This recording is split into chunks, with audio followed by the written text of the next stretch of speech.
Welcome in, everybody. Thank you for joining us. My name is Hunter George, and we are here with Daniel Zaidenstadt. He is a Spotlight honoree for our Spotlight Awards this year. He's a graduate of the LA Recording School from the year 2010, and he is a multi-platinum music producer and recording engineer. Thank you, Daniel, for coming in today and taking your time. And we're here to kind of basically talk about your journey and also some of the works that you've worked on, and kind of breaking down some of the songs we'll get to in a bit. Daniel, you've worked on a number of songs with some of the biggest artists in the world: Bruce Springsteen, Lady Gaga, Zayn, Malik, Florida Georgia Line, Thicke and Pharrell, Camila Cabello, and many more. And that also shows, like, your diversity, your ability to kind of work in multi-genre, which is great. So, why don't you introduce yourself a little more and talk a little bit more about your journey, how you got started, and kind of things along that line. So, hi everybody. I'm Daniel. I was born and raised in Tel Aviv, Israel. Was there until I was about 21, 22, I think. And I got really into recording when I was about 15. My friend's band recorded this album and I thought it sounded terrible. And I was like, I can do this so much better. And then I went and did their next album and it sounded way worse than the first one. And I was like, no, I have to be good at this. And I started just obsessing and just obsessing and obsessing and obsessing. And I quit high school and went to work at a disco studio. And then my mom found out. And then she grabbed me by the ear and just like, no, son of mine, but we're roaming the streets with these musicians. And now you got to finish high school. So I ended up, finishing high school. I got a pretty boring tech support gig at this high-tech company. I did that for a little bit, decided it's really not for me. Had a short stint as like a slight drug dealer. No, that's kind of, I'm exaggerating, but pretty quickly there's a little punk club in Tel Aviv where they had a studio in the back, a full analog studio, and I befriended one of the guys who was in charge of like the running rehearsals there, because in downtown Tel Aviv is so expensive and punks have so little money that whenever the studio wasn't booked for sessions, they would use it for like a rehearsal space. So I got a gig like pretty much just watching over the rehearsals. And they had all these recording books, and I started reading the books and reading the books and reading the books. And after a while, I was like, hey, bands, maybe you want to try and let me record you for free. And at the same time, they had the venue with the shows and stuff. And I was the bartender, and that's how I paid rent for a while. And I did that for about a year until the owner came up to me and said, look, we're gonna shut down. We're out of money. And I was like, don't shut down, give it to me. And I don't know why, but they did. So they gave it to me. They gave it to me and a friend. And then we ran the club and the studio for 4 years, and we recorded pretty much everybody in the country. And also we imported some people to record. We did Smog. I don't know if anybody knows that indie artist. And Kramer, not Eddie Kramer, Indie Kramer came all the way to Israel to make an album with us. Amazing. And we did a lot of stuff like this. And I learned from a lot of these like kind of indie weird producers in the beginning. But after 4 years of doing that, I thought, I'm going to be poor forever, and this will never go anywhere above what I'm doing right now. Right. So there was this album I liked by the Melvins, and I just contacted the engineer, Toshi Kasai, who's a LA Recording School graduate, and I asked him, hey, man, it was still MySpace. I was like, hey, on MySpace. Like, hey, yeah, man, what'd you do to become you? I know you're from Tokyo and stuff, and now you're like a big shot in America. Like, what's up? And he's like, well, I went to the LA Recording School, and then I just went to all the shows all the time, and I met all the people, and people started liking me and whatever. So I decided to shut down the club. And I think 2 weeks later, I was already on a plane and started school. And amazing. Yeah. Yeah. And then LA is a whole nother story. Yes, it is. And so you said you kind of started going at the turn of like 2009, something like that, 2010. Yeah, I got to LA October 2009. Perfect. Yeah. That's awesome. That's actually like the same year I came to LA, which is interesting. Similar story, just packed up my stuff and just moved, and he's like, we'll figure it out, And so, but yeah, I will say also, yeah, it was great to have an institution like this, and to really get one of the things that I really felt about the school itself was that I was never exposed to some of the soundboards and some of the things, the technology that the school was offering in my hometown, or maybe even in where you grew up. It was always limited. So having access to that and being exposed and around those things was very helpful. So that's great. And so you went through the program. I feel like, at least personally, you go through the program and it kind of really solidifies like the sound foundations and the hours spent in the environments and learning. And then so now you've gone through the program, which also has its own challenges in terms of living in LA and paying rent, I would imagine, and trying to make school happen and all that. Yeah, I So was once a you waiter throughout the whole program. Oh, you were a Uh, waiter. Yeah, I yeah, was in doing catering. nights. That's amazing. Yeah. Um, and then so once you've now graduated, obviously it's like, well, now I'm gonna make it. It's gonna be amazing, and that journey's gonna be super easy. And then when that actually Yeah. happens, I Yeah. imagine that that's Super not the easy. case. Yeah. So um, maybe tell me a little bit about like once you graduated, the so journey into your first running gigs, et cetera, et cetera. so before I even graduated, I started looking for internships pretty intensely. Yeah. And my first one, oh my God, dog, shut up. Okay. My first one was with Sean Lopez, who produced all the Deftones stuff. Oh, cool. But it was like in his house. It was in his house, and pretty much I was just getting coffee all the time. And like I did learn a few things from him, but I thought, did you travel around the world to meet a cool producer and work with him, or did you travel around the world to see the biggest facilities in the world and like be a part of the LA recording culture? That's like, Yeah. the 70s and 80s and 90s, like the stuff that he did was so amazing to me that I was like, I really don't want to miss this. Right. So I quit with Sean Lopez, and then I got an internship at Fourth Street Recording, which is where they did Tragic Kingdom and stuff like that. And then I started engineering there pretty quickly, but kind of the same feeling took over me that I was like, wait, this is again like a little cave. It's more like the studio I had back in Israel. There's like a MCI board that people keep pouring drinks on, and it doesn't really work. Yeah. And like the place sounded amazing, and they had the head engineer Chris Mullings is a genius, really a genius. He did all the neighborhood stuff, if you remember that stuff. Yeah. Really Yeah. cool sounding stuff. And Kathleen Wirt, the owner, is like, she's Jim Wirt's wife, and he's a genius, and she's a genius, and she's an amazing person to work with. But again, I was like, I hunger for bigger Yeah. things. So I actually contacted, at this point I already graduated.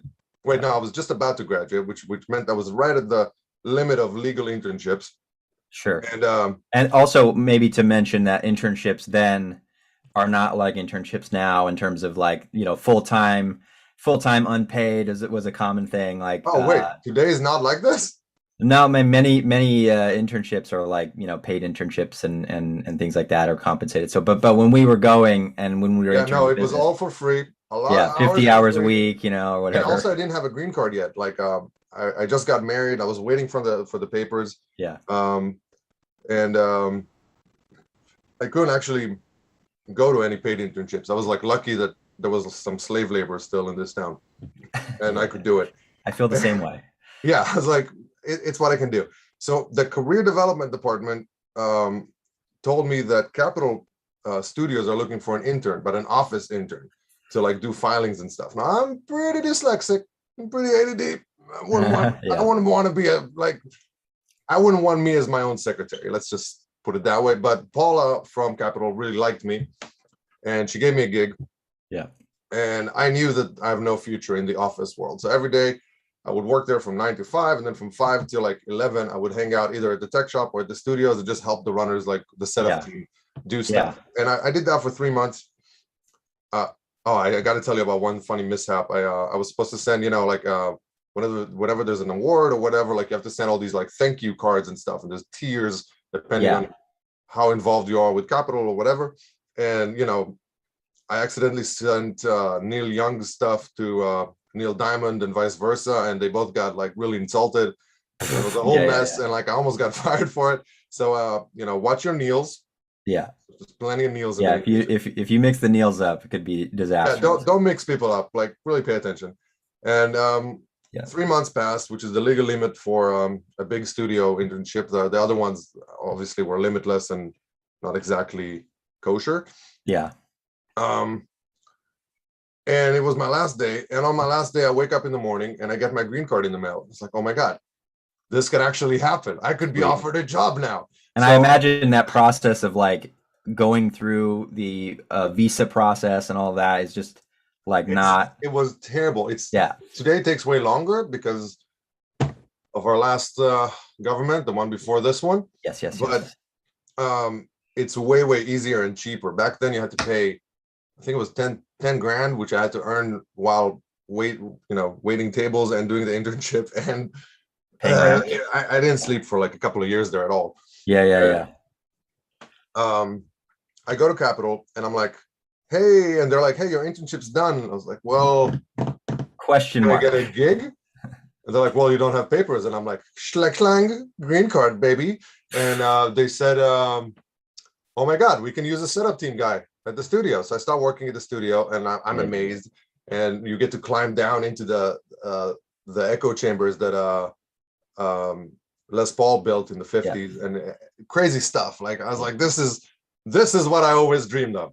So I started doing that. I worked there for a few months and I talked to all the other dudes and they're like, yeah, it's about, 7 years as a setup guy. And then you become an assistant. And then I talked to the assistants and they've been assistants for 30, 40 years at that point.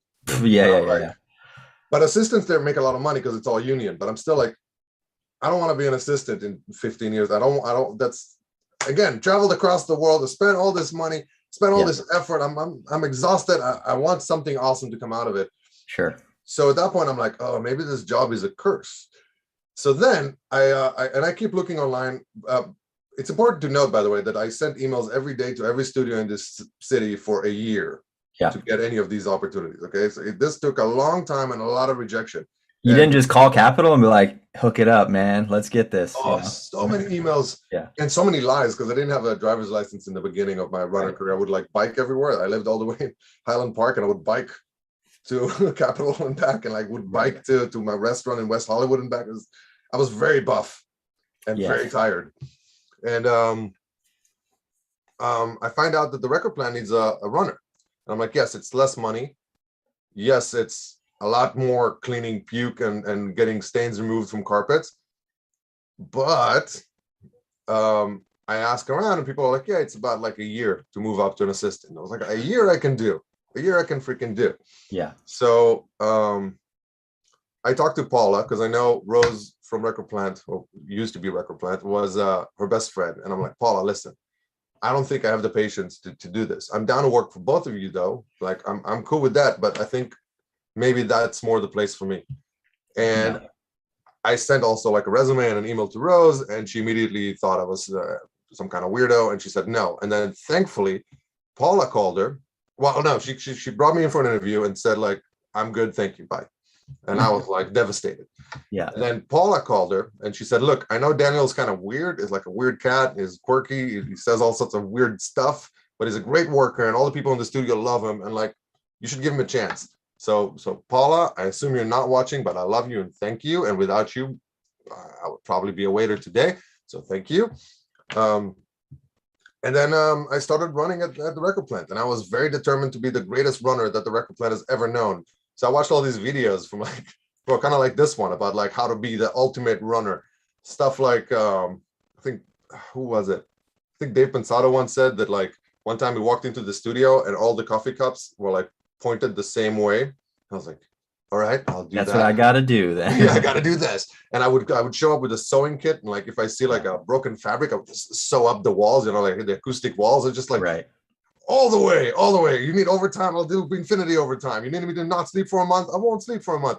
And I think it took only 5 months to get the first assisting gig at Record Plant, which I think was the record at the time. I don't know if somebody probably broke it since. And was that because they appreciated your hard work, plus maybe someone like had a vacancy, or how did that kind of go in? It started, first of all, it's been 5 months and I requested some demo time. And I said, hey, can I try out the studio just to see how I do in it? And I remember I came back and I told my wife, like, yo, I am terrible at this. This is awful. Because it's just a new Everything I room. made Yeah. sounded awful, and I hated it, and I don't know what to do with myself now because I spent all this effort. She's like, just calm down and keep at it, which was correct. But I think if I recall, my first assisting gig was for will.i.am. He signed some new artist, and I befriended his engineer, and his engineer just really didn't want to do this new artist. Wait, Right, they no, were too that's my busy, or first they just had engineering something to gig. do, or something, right? Wait, how did I get my first assisting gig? Oh yeah, I'm sorry. Christmas. It was Christmas. Yeah, like, yeah, exactly. A holiday or family engagement, or they were just like, I have 2 sessions booked, or It was Christmas. The studio was supposed to be closed down. will.i.am booked the studio. It's still will.i.am. My first assisting gig was Will. That's how I befriended the engineer for a later thing. Yeah. Keep that in the back of your heads. So I started assisting for Will because literally everybody else went home to their parents, and the studio was supposed to be closed. And he booked it because I guess he had some kind of fight with his girlfriend or something. It was like, I'm going to record for 2 weeks, and I was like, well, I'm the janitor, but I guess I can do this. And I started assisting him, and I became friends with Padraig, his engineer. And before they let me do that, I already had a couple of chances because I befriended some of the other assistants, like Mitch Kenny, who's amazing, is now, did a bunch of Beyonce albums since, and is just an amazing engineer. But he really talked me up to everybody for no reason. I think just because we're both foreigners. So he was just like, oh yeah, Daniel's he's amazing. You need him in the room. Yeah, he's fabulous. He's Australian. Nobody understands, what he says, but you can get the enthusiasm. And yeah, so I assisted Will for 2 weeks, and then I came back to being a runner, and I was pretty upset about it. But when Will came back, he kind of asked for me back, and I was like, well, it seems like I'm mostly an assistant now. And then Dr. Luke came to do the Kesha album, and I was an assistant on that one. And that was like, I was an assistant for a few weeks, and me and his engineer became good friends. We're still good friends till today. Clint, he's a boss, serious boss, awesome dude, and great dad now. But one day Clint had to get back surgery, and Luke hired this other woman who's now Katy Perry's engineer. Her name is Rachel. Nice. To be, the engineer. But she was like, it's her first day there. She doesn't know. And I was like, it's cool. I'll engineer it. It's cool. So I just sat in the chair, and we did some Kesha songs. And then Dr. Luke came in and was like, Daniel, I like it. You got chutzpah. And then I started working with him, and he introduced me to Esther Dean. And then later, will.i.am hired me as an engineer for Nicole Scherzinger and Baby Kaylee and some other stuff. And at that point, I got this reputation around the studio that you can throw me with really difficult people, and like usually there's no catastrophe, which is how I met Ron Fair, who is, well, famously one of the most difficult people, but also I think the most talented human being in the freaking planet, just a freaking force to be reckoned with. And his engineer just passed away, unfortunately, Tal Hertzberg, and he hired Little Tal, and I was like this kind of like a third leg of this weird operation for a while. He used to call it the Jew Cave. Just a bunch of Jews sitting in a darkened studio. Sorry if that offended anybody. We can say it. It's our word. It's true. It's true. But yeah, that was like how the journey kind of started. And then once I got the reputation of being able to handle all these difficult and different situations, I started being kind of like the go-to guy for a lot of stuff for the record plant, which is how I met a lot of my longtime clients. So once you were in that chair as a runner and as kind of an assistant engineer, and you're kind of behind the boards, you're pressing 3 a lot, and obviously you're doing way more. I'm just kidding. But patching mostly 3 at the beginning. Seriously. Yeah. Just hit 3 and hit spacebar. But then and hosing down frozen ACs. A lot of that. 70s ACs, they freeze over. You get a 46 people orchestra. Yeah. And to quote Ron, if the AC dies, all the instruments will go out of tune, and everything is ruined, and they cost like $10,000 an hour, these players. So like that's an intense process, is watching a session like that, and everyone's just really staring at the clock. They're mostly union musicians. All union. It's an intense situation. So everyone has to be like literally on point. If you mess up as a musician or a runner or engineer, it's I'll pretty be honest wild. with you, I have never seen even one union player mess up once. Exactly. No, I There, mean either. Yeah. it's ugh. It's crazy. But yeah, so I imagine, one thing we didn't really discuss is like, you got into producing, right? And so were you producing your own songs while you were going to school and building like catalogs or developing as a producer before you kind of started transitioning from a running position or an assistant? I have been writing music and playing in bands since I was 6. Right. Um, in some degree or another, I was like in the Israeli National Orchestra, a youth orchestra, and Right. as a trumpeter, and I played violin before because of my grandpa, and I wanted, kind of have a bonding thing with him. Right. He's a violinist. He played really beautiful, sad stuff only. I was like, all right, sad stuff. It works. I mean, it, plucked on my heartstrings, like made me want to play violin as a little kid. Amazing. And then I got into like all the noise stuff when I was 15, and then drum and bass was really big, and I was like producing drum and bass stuff and Right. trying to throw terrible parties. But in LA, I'm mostly kind of slowed down on that, and I focused on straight engineering. Got it. And then I made the move to vocal production, specifically vocal production, Mhm. when I started noticing that people kind of want my opinion, and that my opinion kind of helps people move forward with the project. And that was a huge moment for me, because I was getting depressed, honestly, from feeling like a screwdriver or like a tool that somebody else is using. The producer is using me, Right. forward their agenda, but I have no real creative input on it, which Sure. I thought I was fine with. But after a few years, I was like, Yeah, I've noticed it's a common thread too. A lot of folks, even that are, winning Grammys or multi-platinum, still feel like the need to want to branch out creatively and things like that, from a we're in it tracking because we love perspective. audio, but we're also in it because we love music, like Yeah. just love it. And like, and after a few of the songs I kind of gave my opinion on became pretty big hits, Hmm. I was like, and after I started getting all this like positive feedback from the artists and the clients and all that stuff, I started, being way more open about everything, to the point that we got to the point that there was no more producers in the room. It was just me and the artist, which is how I've been working the past since 2014-ish. And what was like the first song that kind of like hit you where it was like, oh, this song is like going to be a smash, or maybe it was a surprise when it became a smash I'm and almost always wrong. yeah, Like yeah. if I think it's a hit, it's usually not. If I think it's not a hit, it's usually gonna, if I'm like, if it's a big artist but the song kind of sucks, it's usually, like, to me, it's usually going to be a #1 global hit by the time we're Nice. done with it. I don't know what it is about I don't know what it is about me. um I'm a sucker for ballads too, and I think the world is like not that into ballads as much as I am. I'm just like, sing Right, from the heart. right. And as a vocal producer, I'm like, I try to tap into emotions. Sure. I learned most of my vocal production style from Cook Harrell, who does all the Rihanna stuff. He does he does a lot of stuff. I think he's the best paid vocal producer in the world. I think he fully deserves it. Mm. He's also, just like Ron, just a freaking force to be reckoned with. But they work in completely opposite ways, and it was amazing to spend like about a year with Ron and about a year with Cook. Yeah. And Ron treats a song like it's a slab of granite, and you have to chip away and chip away and chip away until something amazing rises out of it.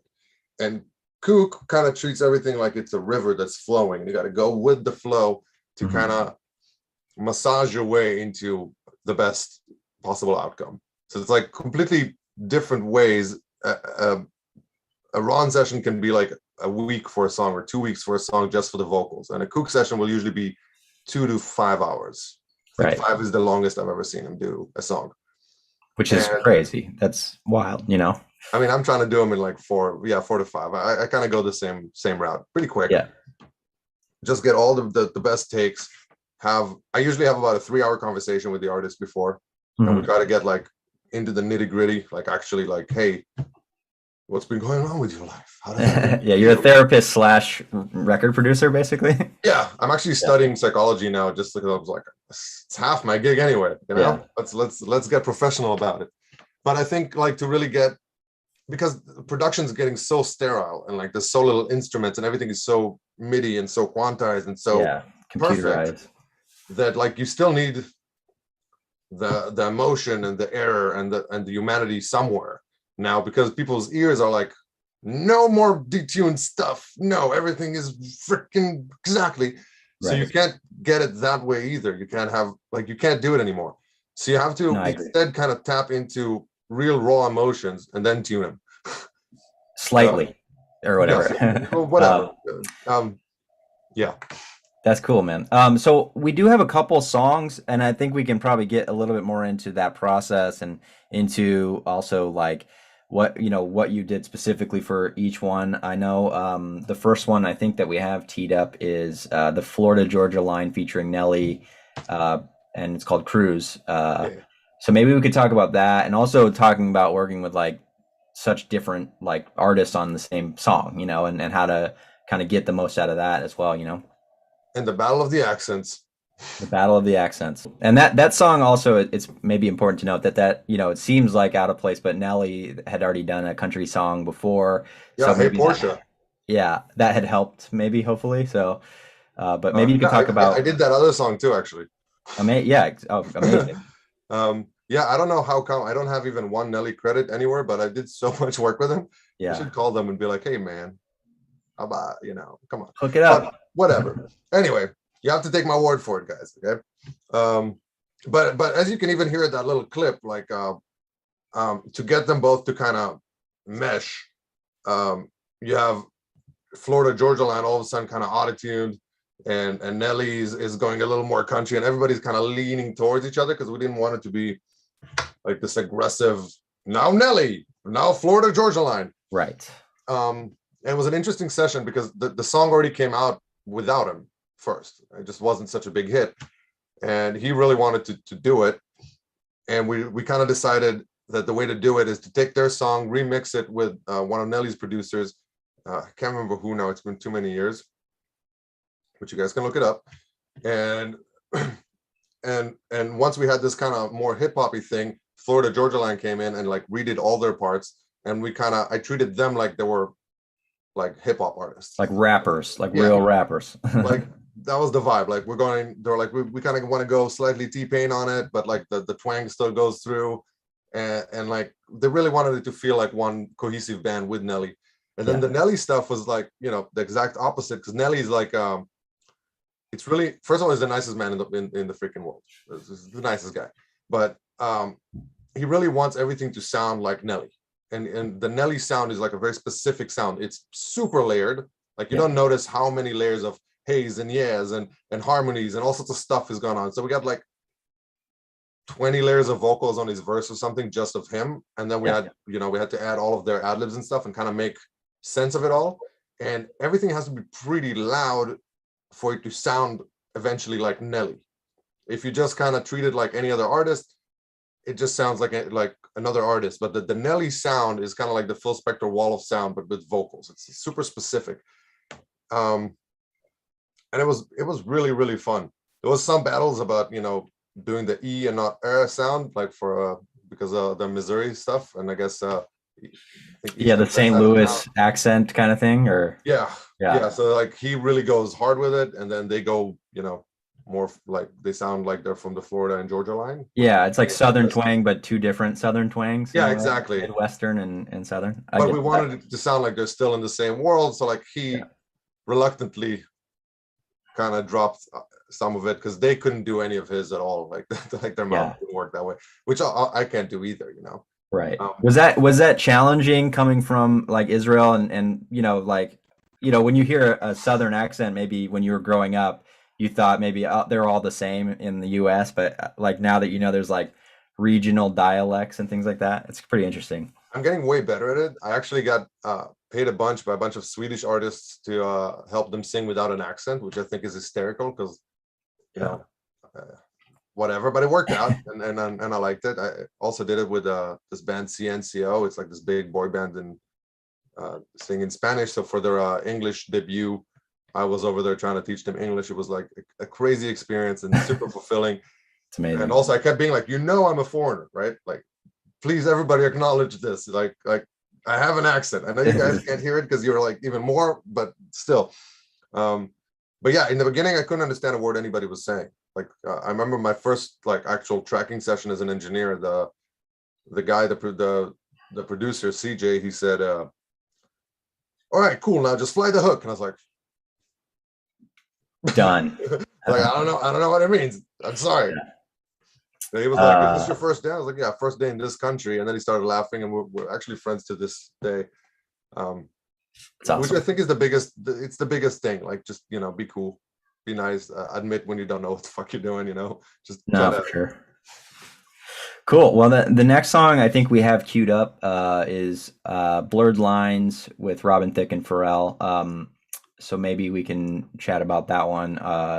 Obviously, two different worlds coming together again, but three different worlds. Because T.I. Yeah. But so yeah, that song obviously was a smash. Firstly, but secondly, kind of there's a lot going on in terms of mixing Pharrell's sound, mixing Robin Thicke's kind of vibe. What kind of was the process behind that track for you guys? So this one was fun because I was there from the beginning to the end with this one, and there was nothing was sent nowhere for us to wait and see what they did. None of that stuff. And the reason I chose this song to talk about is to talk about the big advantage of working in a huge studio with many rooms. So there was no plan for this. There was no session plan for T.I., Pharrell, and Robin. There was no session between Robin and Pharrell at all. Mm-hmm. Robin and I were doing a dirty Christmas album that I think never came out, with just really dirty Christmas songs. Like, I'm not going to give you examples, but you guys can imagine. Just real spicy, romantic. I saw Santa kissing Santa Claus, but yeah, but doing a little more than kissing. It was like the super sexy Christmas album that we're trying to make. It was like a very funny idea. But whatever. And Pharrell was working with this band called Red Gold Green that he signed for a minute, where the sweetest dudes ever. I actually wonder what the hell happened to them. They're probably killing it somewhere, as they do. And they were trying to make go-go music, which is a genre I didn't know existed. But apparently it's big where Pharrell's from, which is Virginia. It's a big genre, like underground genre in Virginia. And I can't even describe what it sounds like. It sounds kind of like that beat, actually. But he was working on it and working on it and working on it. Me and Robin are in the front room doing our thing. And then, we go to the back to play pool to clear our head. And Pharrell's there. And he was like, "Hey, can I play pool too?" And when, everybody starts playing pool and stuff. I guess, Pharrell, Yeah, it's like, whatever, dude. We don't, we're not even a little bit, starstruck, whatever. Yeah. And he's the nicest guy. And Robin he asked Robin, like, "Hey, man, you want to do a song together?" And Robin said, "Yeah, I kind of want to do this thing that kind of feels like Barry White." And unfortunately that ended in a multi-million-dollar lawsuit, but that one little sentence, yes, it is what it is. I wouldn't be able to say it if it wasn't publicly such a big deal. Yes. I knew we were in trouble that night because I played that song that one I knew was a hit. I played it immediately to my girl when I got home, and she's like, and I was like, "Listen to this. This is the biggest song in the world right here." Yeah. And she was like, "Oh yeah, you guys are gonna get sued." I was like, "Oh my God." I was like, "No, we're not. You're just a negative Nancy." Nah, whatever. Which was unfortunate. But T.I. was working with, I can't remember who, at a third room. Yeah. But so it was just kind of a happenstance of the studio culture. He heard that Pharrell is in Robin Thicke's room. And he's like, "What? Robin Thicke? Alan Thicke's kid from Growing Pain? What?" Yeah. So like he just went in there, and I'll never forget, he just sat on like this table on the side. And just nobody invited him. Nobody, obviously nobody would be like, "Yo, T.I., get the hell out of here." Skedaddle, T.I. Yeah, the same with Pharrell. Like, you're not gonna be like, "Pharrell, get out of here, Pharrell." Like, no. Yeah. And we're just making, a Christmas album that never saw the light of day because no label wanted to make a dirty Christmas album, which makes sense. So like, obviously we're like, this is all good. This is great. And then Pharrell just started making the beat on the on the console, like not the console, on the credenza right behind at record Yeah. plant. Yeah. And he's making the beat, and we're all dancing around, joking around, giving him notes and stuff. It was like, this is the best day of my life, pretty much at that point. I was like, this is incredible. And T.I. is just like kind of sitting there with his legs like this kind of, and I'm like, this is dope. And I think we did all the vocals to that song, all of them, not including T.I.'s. But the Robin stuff, I want to say less than 20 minutes, including all the background vocals, all the ad libs and everything. That man is a monster. That's crazy. Yeah. He wrote it and recorded it in under 20 minutes, including everything. Phew. And I've never sweat so much in my life. And he yells at you constantly. Like, this is Pro Tools 10? 8 or 10. Okay. Yeah, it's a while ago. I think 8. Yeah. So everything is way slower. Yeah. And like, I'm lightning fast at that point in my career. I think it's the fastest I've ever been. I'm just like, Yeah. and he's yelling at you the whole time. Like, Daniel, come on, you're supposed to be the fastest gun in this town. What's going on, man? I'm winning. You can't finish a song in 15 minutes, you psycho. There's like 40 layers. And it had to be mixed like perfectly every time you heard it back, or you can't do the next layer. And I was sweating like crazy. And you know, after the 20 minutes, he runs out and gives him the biggest hug. He's like, "You're the best, man. You're the best. I can't believe you can do it." And I was like, did I do good? Survived. Yeah, this is so intense. And then, you know, Tip goes in, I think, a couple hours later, because like Pharrell kind of worked the beat around, and he's amazing. Like he taught me how to just, you know, insert yourself into a situation and everybody wins. Just everybody freaking wins. Yeah. I don't think the song would have been as big without him. His verse is amazing, and he was super chill the whole time, and it was like it was crazy. But he went in. Oh, right, I forgot. Right, I was kicked out. I was kicked off. So T.I. shows up, right? And like when we start recording, he's like, "You should use my engineer. He's the greatest engineer in the world." And Robin made him cry. The engineer. Yeah, which brought me back. I was like, T.I., dang, wow. No. T.I.'s usually really chill.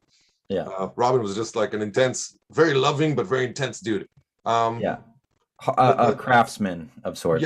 Yes. Yeah, and he's like such a singer. But yeah, the whole song, I think we started at, I want to say at 4 from like 4 or 5 p.m. No, yeah, it wasn't even that late. When like Pharrell walked into the room, the song was completely done, like finished around midnight.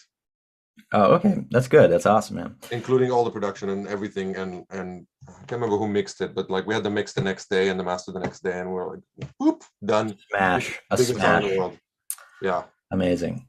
So that's cool, man. And so it really just shows, especially, you know, given consideration for folks that are like, you know, just getting into working in studios, you just really never know what kind of environment, especially the historic studios, are fostering in terms of creative energy and cross-pollination, and also just like, you know, one of the things too to note that you mentioned a couple times is, yeah, it's great to work with the superstars, especially as a runner and all that stuff. But really, one of the things that I've noticed alongside my career, and I would imagine yours too, is working with and being camaraderie with your fellow runners and fellow assistants.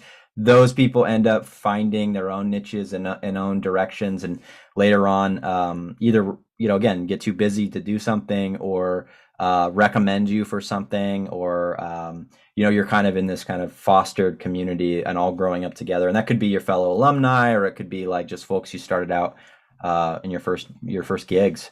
So just to note that, because the studio culture is always just fostering with different types of creative input and stuff, and you never know. Biggest song in the world, you know. And also, what you said is totally correct. Like all of us kind of grew up together, and then me and my fellow runner class, and then later with the assistant class, and then the runners that came after us, and everybody's kind of friends. We still play soccer, like, you know. Yeah. And yes, like we hook each other up with gigs whenever we can do a gig. Like I have 5 numbers I call. 2 of them are now too big names to even call for anything, but the other 3 we still do our thing. And also just the support system of, like, you know, being stoked for your friend that's doing well, and vice versa. And I think that helps a lot. Just like, especially when creative gets frustrating or depressing or whatever, like just having folks that are in the same space as you that you guys can kind of call and chat with, and you know, swap war stories and stuff too, you know. Yeah, after 36 hours on a session, the fact that you can walk outside to some lounge or something and like all your friends are there in like a big studio is so comforting. Yeah. So comforting. And it helps the studio too. Like to quote Rick Stevens, who used to be the owner of the record plant. Yeah, whatever. He used to say, the best runners become the best assistants become the best clients, and the best clients freaking keep the studio running. Totally. No, you're totally right. Because I would rather work where I grew up than anywhere else. Because You know it better than any other spot. If you went to a random studio, you would probably just, be like, wait, where does this patch go to? Like, sometimes what? for me, it's like I'll be honest. I traveled so much for my work. I did so much stuff in so many different studios at this point that Yeah. I've never in at least a decade. I haven't been in a room where I was like, oh, what do I do? Right. But how does it really sound is a very different question, and every room sounds different. And sometimes you just screwed. You're just like, I don't understand what I'm hearing. Like, Yeah. I don't know what to do. No, for sure, man. So we have a couple other songs we could probably just talk about. We don't have a ton of time, but you have a couple other really big songs that recently came out. Obviously with Iggy Azalea and Charlie XCX with the Fancy track. Maybe you can talk a little bit about that process and how you got introduced with those artists and all that. So yeah, that was actually a huge deal for me because it opened up a whole slew of artists. I wouldn't have known Zayn without Iggy because they were under the same management. What happened was their engineer just flaked, and they had like an hour to find an engineer, and they called Record Planet. They asked for a recommendation. They recommended me. And I was like, thank God. So I get there, and I was a fan of Iggy's from that song Pussy on the first mixtape, and I was just like this.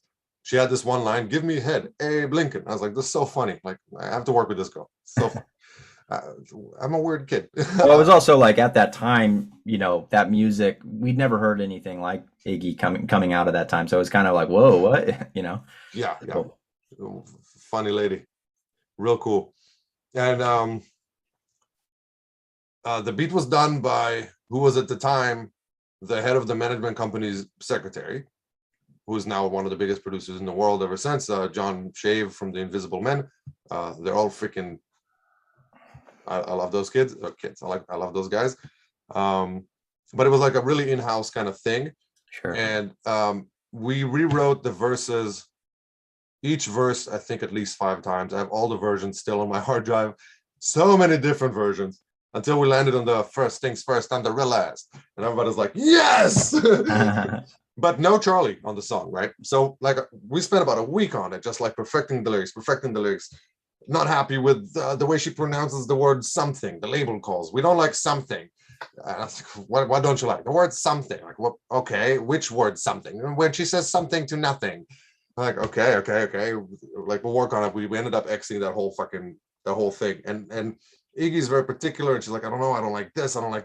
We ended up meshing, sorry, see my accent, with an E, not an A, meshing a bunch of like the 7 verses we wrote into this one hybrid verse, and then she had to learn how to sing that stuff, and like it's a whole mess. And still no Charlie. We had a different hook on it. I can't remember how it went, but it did not have the fancy word in it at all or anything. And Charlie was kind of getting her first big leg into songwriting, right?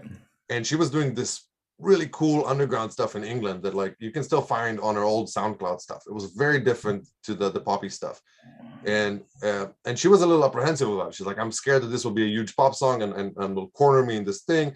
And Iggy was like, I don't want to bring anybody else on this. I want to sing the hook. So eventually, if I recall correctly, we kind of snuck in the chorus and sent it. So I think Iggy never heard it before it was like mixed. We just kind of did it. The management company was like, this is it. Like, this is perfect. And they were right. Like, and that was the first hit I ever worked on, where I remember I went up to Washington State to an Indian reservation, Mackay Indian reservation, because a good friend of mine from Record Plant, Whitney Tabor, she was raised on the reservation. She invited me and we all went there. And, it's the farthest thing I can think of from like the LA pop scene. And every car that drives by is just bop into Fancy. And I'm like, whoa, this is a big song. Oh, I did not understand how big this is. And it started like many years of me and Iggy working together. And it also coincided with Zayn. I think it was like a few months later, Zayn drops out of One Direction and he Yeah. signs with the same management company. And they're like, Daniel's our guy. And the first thing I did with Zayn was Pillow Talk. It was our Oh, first really? ever encounter. Yeah. And And it that's was the like smash. a 18-year-old kid or whatever. Yeah, it was also, so I had back to back the #1 song in the world, Fancy, and then immediately Pillow Talk. And I was like, this is not bad. This is not bad. This is Amazing, man. And then the last song that we have just kind of to mention is Camila Cabello and Young Thug, Havana, which was, on the radio is still on the radio, but definitely notable, chart topper. So what about, and then that one also obviously had like a lot of Cuban influence and all of that. So maybe you could speak on how that worked into the production and things like that as well. So it all started at Trevor Horn's house, who's the singer from Yes, owner of A Lonely Heart. That's his voice. The keyboard player for the Bugles, for whatever. If you don't know who Trevor Horn is, just look him up. He's amazing, and you should check out the new stuff he's doing with an orchestra. It's just so cool. But we used to rent out his house in Bel Air that unfortunately burned down 2 years ago at the fires. Amazing. It's crazy, man. Yeah, but they're rebuilding. I need to hit them up. I haven't talked to them since the pandemic started, but it might be done again. It's one of the coolest places to work. And we're hanging out over there doing Iggy Azalea's Reclassified. Oh, wait. Nope, I'm wrong. Somebody else's house. That is where we did Reclassified. I just can't remember now whose house it was where we started. But it was Andrew Watt, the genius guitar player, producer, who did so many things. Over the hills and far away, a million miles from a land. It's got so many good songs. I think everything he touched was essentially a #1 for like a year. And he always worked with Ali Tamposi, who's a genius, Brian Lee, who's a freaking monster. And they called themselves the New Wrecking Crew. It was really fun to hang out with them. And the Wrecking Crew is that classic group of musicians back in the 1960s that were working on like basically every smash hit, the Beach Boys, the Eagles, the Byrds, etc. So a lot of those 1960s rock bands. Yeah, if you guys don't know who the Wrecking Crew is, look them up too. Amazing stuff. Which also has a lot to say about like the recording studio environment, bringing in the same people, and it's still happening today, and very cool. Slightly different formats, but yes, totally still happens. But this one, it some villa. Whose villa was it? I remember the beautiful view and the glass doors, but I can't recall whose house it was. But Ali sits down and she just Andrew wrote these chords, and Ali just started humming gibberish for a while. And I think when we came to Camilla, the first day we did it was at the record plant. Also, again, back to the record plant, and Ali just kind of hummed the gibberish on top of the guitar, and Camilla was like, "Yes, yes." And then we started because she's a great writer too, and I did all the first. I did all the first Fifth Harmony albums, all those things. Right. So I know Camilla since she was 14.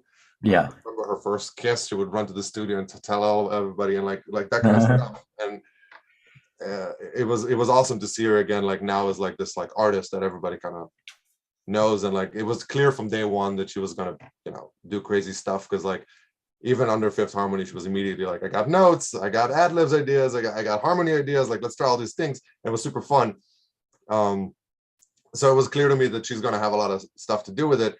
And I think we got the chorus done within that first day, but nothing else really. Right. And then we kept writing verses and writing verses and writing verses and writing verses and writing verses. And we really just had like the Havana, una, na, don, don, don, don. Havana, like that's what we started with. And then we kind of like, I say we, but I have to say I took the backseat. I was backseat on this one. I gave suggestions and shit, but it was Brian and Ali just being the geniuses that they are with Camilla together, just doing that stuff and just killing it. but eventually, like after like a bazillion attempts at like writing more like a second verse that just felt like it shouldn't be there, I think Andrew had the genius idea of like Young Thug. It's the most opposite thing a human can have to Camila Cabello. Let's just see what Right. happened. So I said Cabello, whatever. You guys, you got me. But that's how kind of that happened. And working with him is crazy, crazy weird. But also I'm like such a huge fan. So like is one of my favorite rappers, I think. Oh, amazing. But he works specifically to avoid having a natural flow. So Right. he say stuff like everything is chopped in, and then he learns his flow after it's done to make it so it's super not. So it's seamless, but like, But yeah, it that's doesn't make amazing. sense to your brain, which is how it sounds at the end. You're like, it's kind of like Tom Morello from Rage Against the Machine's solos. Right. I got to record one of them, and I was like, this, I get it now. This is how you do it, you genius. Yeah. But I won't tell you how he does it. It's a secret. Fair. No, that's good. That's actually really cool to know because, you know, some artists, and especially in hip hop, they want to go full through, like they want to like execute their verse like full through, and then some want to patch in, and then it's cool that this is kind of like a hybrid of both, like creatively. So And he then wants to surprise himself, I think, you know. Just he right, wants to be weird to him. which is amazing. So then you guys kind of put who mixed the record once you guys got it all nailed in? Jason Joshua. Oh, cool. I think he does all the stuff for Andrew, used to at least. And Andrew was the main producer on it. So I'm pretty sure Jason Joshua did it. Nice. So yeah, that's basically all the songs we have. I would be remiss if I didn't bring up something that was mentioned about a fun story with Elton John. Maybe you want to say something along those lines. I have some fun stories with Elton. We did I was working with the Swedish House Mafia at the time, and they wanted to do a collab with Elton. I was super excited, and we come in. Wonder which. It's one story that I'm assuming Jeff already said, so it's his story.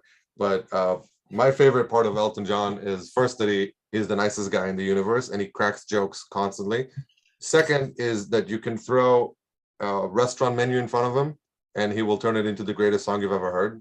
They're like, onion rings and fries. And like you feel it, you start crying and you're like, this is insane. Like, how do you do this? But also between takes, he would yell, take me, Daniel, take me now for the next take. And also he serenaded Daniel to me, the Elton John song, which was amazing. Incredible. So one of the questions that what was that? Sorry. I was working with Alicia Keys for a month and her husband Swizz, working on the album with Girl on Fire. I didn't do Girl on Fire though. I don't think any of the songs we worked on came out. She does about 300 songs per album, so your chances are pretty slim to actually make it on, but it's such a pleasure to work. And Stevie Wonder would show up to the sessions at like 7 a.m. Just would show up. Be like, oh yeah, play me what you got, and do the Stevie Wonder stuff. And one day he shows up, everybody's exhausted. I have infinite wells of energy. So I just kind of wasn't tired. Everybody falls asleep. He wants to jam out with Alicia. So we go to the biggest live room, and we had two pianos sitting by side by side. And I'll never forget it. He walks in, you know, with the cane and stuff. And once he touches the piano, he drops it. And he walks in and he plays himself into sitting. He's like, Stevie Wonder. He's like, this is amazing. And then I got this weird just concert, like a 3-hour concert of me, Alicia Keys, and Stevie Wonder just jamming out. I'm just sitting there, you know, hi guys, you mind if I hang out? Don't mind me. So one of the questions from the audience was, what was your favorite song that you worked on? It never came out. It was called Pillowcase by Monica Martin. And I think when we did it, I was like, this is like, we're all going to win a Grammy. Like, and it was just me and her in a room. And we spent a long time. And I was produced by Charlie Green, the guy who did all the Sam Smith stuff. Mm-hmm. And it's just like, I think you can't. Whatever. I got to think of one that did come out. Bang Bang is pretty phenomenal, I thought. And again, it was Cook and myself, and Jessie J and all that stuff. It was just so cool, and she's such a great singer. I don't know. I have to think about favorite song. Can't just pull one out. There's too many. There's too many. There's a lot. One of the questions we always get, and I think this is, going back to what we were talking about as your experience as a recent graduate and someone who squirmed through, how I guess when we kind of answered it already, but in a way just to like be more succinct about how you would recommend folks getting their foot in the door, especially, considering when we were doing it in 2009, 2010, the process might be a little differently in terms of like, back when we were doing it, it was literally like pound the pavement and get on MySpace or whatever, but now it's kind of a little bit of a different process. I would just firstly recommend, and Daniel, you said it earlier, was you got your first kind of looks from career development in Los Angeles Film School. I work out of that department as well, kind of creating opportunities like this for folks like you to speak. And I would recommend, if you know your advisor, seeing them first, working on your resume with them. And then also, there's an industry outreach department that finds opportunities from these studios, and trying to find running gigs firstly, and also being open to the process of doing things that maybe you wouldn't want to do, like for instance cleaning toilets and going to get McDonald's and for people, or just being out open. of a sink, cleaning up after a terrible orgy. Yeah, doing the dishes, making espressos for people, just being open to that sort of stuff. Having a background like yourself and me in service, like catering or waiting, helped a lot because you are doing that stuff anyway, but just being a service person and waiting for your opportunity, but also being impressive to people that are in those decision-making roles, I think is very helpful, because when they see that you can make sure that the dishes are done, or that the client expects a drink or a food order or an espresso or whatever it is in a certain way, and you can deliver it to what they expect, or their writers, for instance, some of them have like, what they want the studio to look like when you arrive, with like candles or candy or snacks and stuff, and that you execute it in a way that they don't make a question out of it. That shows that you're paying attention. So when it comes to working and patching in the certain reverb or patching in EQ, you can do that too when your time comes. What's next for you in terms of projects you're working on that you can speak about, and stuff you're excited about? Well, I'm currently I'm mixing a lot because of this stupid pandemic that will never end. So I'm doing a lot of mixes from this wonderful home studio. So I'm doing all the stuff. There's a label called 604 Records. Currently mixing all of their stuff, and I work a lot with England. I'm doing the last thing I did, the last big thing I did was the last Stormzy album over there. I don't know if Americans tend to not listen to European rap, but it's freaking great, and I highly recommend listening to it. And I'm producing an album from scratch with a very big time dude who would like it to stay quiet until it's up. Fair, yeah, I can't say. I'm sorry, but I promise it's exciting as hell. One thing you mentioned about like international music, because obviously you've been working on stuff in the US, but anyone like I'm a big fan of like Noga Erez from Israel. I was wondering if you know of any artists from your home that you're like listening to, or people that maybe folks wouldn't expect, Yeah, I've been listening. Yeah, well, Noga Erez is really making the rounds. Everybody's talking about her now, it's crazy to watch. I'm super proud of her. I think she's like kind of like the Israel's response to Rosalia. You can totally hear like the influences, but then she takes it somewhere slightly different. We had another one from Israel, Awa. They had this one huge song that got remixed by Pitbull, A-WA. It's all in traditional Yemeni. Israel is a complex place with people from all over the world, really. So we have Yemenis and Moroccans and Europeans and Arabs and everything, and a lot of Ethiopians and stuff. So we like, yeah, it's not a homogenous place. It's not like when you listen to Norwegian music, it's like Norwegian music. Israel's still trying to figure out kind of its different sounds. Yeah. So Awa was pretty good. A lot of stuff in Hebrew is pretty great, but I don't think it's very accessible to Sure. Americans or Yeah, to. there's some really wild stuff coming out of there, though. The sound sonics that I'm hearing and production quality is just unlike anything I'm hearing. I'm a little upset about it because when I left, it was like a pile of dirt with no studios, and now they got like all these SSLs and Neves everywhere, and like they got these massive studios. They have a runner culture. It's like, there's runners in Israel. What? That's amazing. So all that really changed, and they actually have a music industry now that people seem to at least seemingly make money. You should check out Sima. Sima, I think her rap name is Sima Noon. It's not exactly rap. It's also very good. I think she's the next one to blow up out of Israel. Um, yeah. Cool.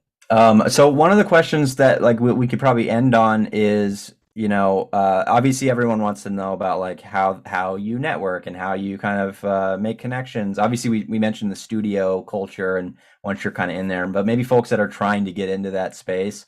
I think Uh, first try to get into that space. I think trying to network a bunch before you have anything under your belt will, even if you get all the numbers and get all the stuff, like you'll kind of burn bridges.